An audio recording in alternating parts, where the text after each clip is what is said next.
Bonjour à tous, bienvenue sur Math et Ça, ma chaîne de maths pour dédramatiser. Au programme aujourd'hui une leçon pour les élèves de seconde. Calcul littéral, la forme canonique.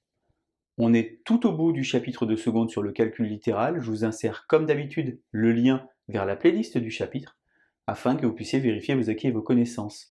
Savez-vous par exemple développer une expression à l'aide d'une identité remarquable? Savez-vous également factoriser une expression en mettant par exemple en facteur des parenthèses?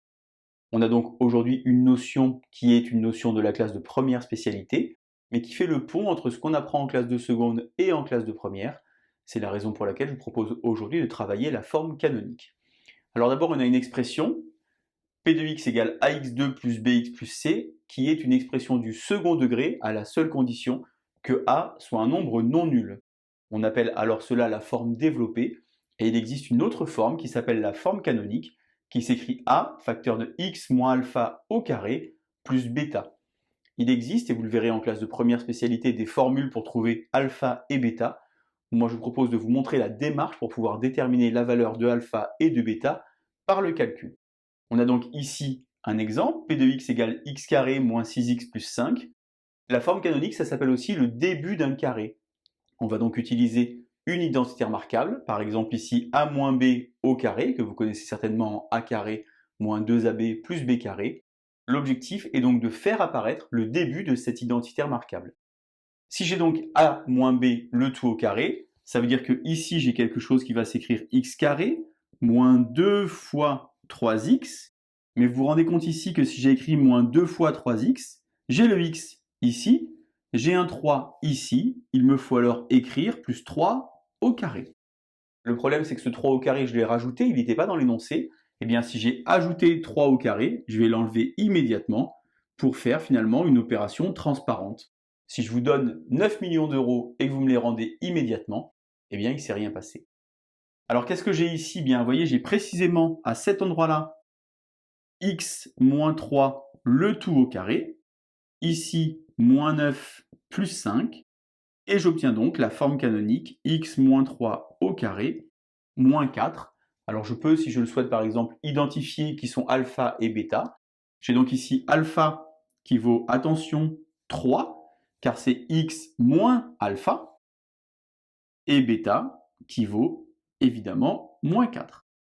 Vous verrez en classe de première spécialité que ce alpha et ce bêta ont un rôle fondamental en mathématiques.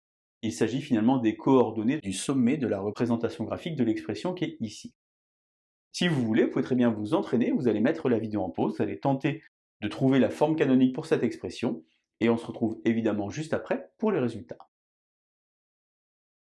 Alors on va procéder de la même manière, simplement il y a quelque chose qui change. Ici vous aviez un petit moins, ici vous avez un petit plus. Ce n'est donc pas a moins b au carré qu'on va utiliser, mais a plus b au carré, ça ne change pas grand chose. On va donc faire apparaître, comme tout à l'heure, le début d'un carré. On a donc ici x carré, plus ici 8, 2 fois 4x, puisque maintenant j'ai un 4 plus 4 au carré, moins 4 au carré, et ici moins 9. J'ai donc ici, comme tout à l'heure, a carré plus 2ab plus b carré, c'est-à-dire x plus 4 le tout au carré, moins 16 moins 9, finalement x plus 4 au carré, moins 25. J'identifie de la même manière car il y a un petit piège.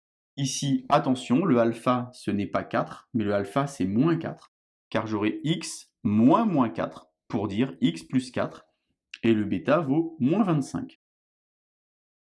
Alors si vous êtes assez à l'aise en mathématiques, vous êtes en train de vous dire oui mais enfin là il a pris des trucs un peu faciles et vous avez raison, car jusqu'à présent, devant le x carré, il n'y avait rien, c'est finalement un coefficient unitaire, c'est-à-dire le petit a vaut 1, mais surtout, à chaque fois ici j'ai pris deux nombres qui étaient donc des nombres pairs, et que se passe-t-il lorsqu'on a des nombres impairs? Eh bien on a le cauchemar, le drame pour plein d'élèves, on va donc avoir des fractions. Je vous insère le lien vers la vidéo de la classe de première qui traite de la forme canonique en première, et vous allez voir que ça va vite se compliquer. Alors je bascule maintenant sur la partie droite du tableau avec la question que tous les élèves posent au moins une fois dans l'année. À quoi ça sert? Eh bien je vous ai préparé ici, là, à cet endroit-là, un petit exercice simple, résoudre une équation. Vous savez tous qu'une équation c'est une égalité dans laquelle figure au moins une lettre. X carré moins 20x plus 36 égale à 0. Et moi j'aimerais bien trouver donc la valeur de x. Il ne s'agit pas évidemment d'une équation du premier degré, mais d'une équation du second degré. J'ai donc tenté de mettre sous forme canonique. Je reconnais quelque chose sous la forme ax2 plus bx plus c, et je vais donc faire apparaître le début du carré. J'ai donc ici x carré, moins 20, c'est-à-dire moins 2 fois 10x, comme tout à l'heure, plus 10 au carré, moins 10 au carré plus 36 égale à 0. Ici, de la même manière, x moins 10, le tout au carré, moins 100 plus 36 égale à 0, c'est-à-dire x moins 10 au carré moins 64 égale à 0. Alors j'ai avancé, car maintenant j'ai ici x moins 10 au carré, mais surtout 64, c'est un carré parfait, c'est-à-dire c'est 8 au carré. Je vais donc pouvoir utiliser une identité remarquable, cette fois-ci la troisième. Grand A au carré moins grand B au carré, ça se factorise en A moins B, facteur de A plus B. Ici j'ai donc x moins 10. Attention au petit piège, ce n'est pas moins 64 mais moins 8, car 64 c'est 8 au carré. Facteur de x moins 10 plus 8 égale à 0.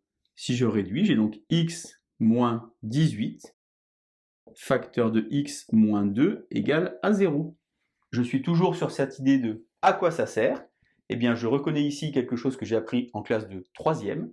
Ça s'appelle une équation produit. Et donc, pour résoudre une équation produit, soit c'est le premier facteur qui vaut 0, soit c'est le deuxième facteur qui vaut 0. Vous avez déjà certainement entendu une phrase qui dit « Un produit de facteurs est nul si et seulement si l'un des deux facteurs au moins est nul ». J'ai donc ici x égale 18 et ici x égale 2. Solution donc de mon équation 18 et 2. Deux solutions pour une équation du second degré que j'ai pu trouver à l'aide de la forme canonique. Donc c'était juste une découverte en classe de seconde de la forme canonique. Je vous rappelle qu'en classe de première spécialité, ça va vraiment se compliquer avec ici un A qui ne vaudra plus 1, mais surtout ici des nombres qui ne seront pas nécessairement des nombres pairs. Je vous laisse vous entraîner et je vous dis à bientôt sur Matessa. Bonne journée!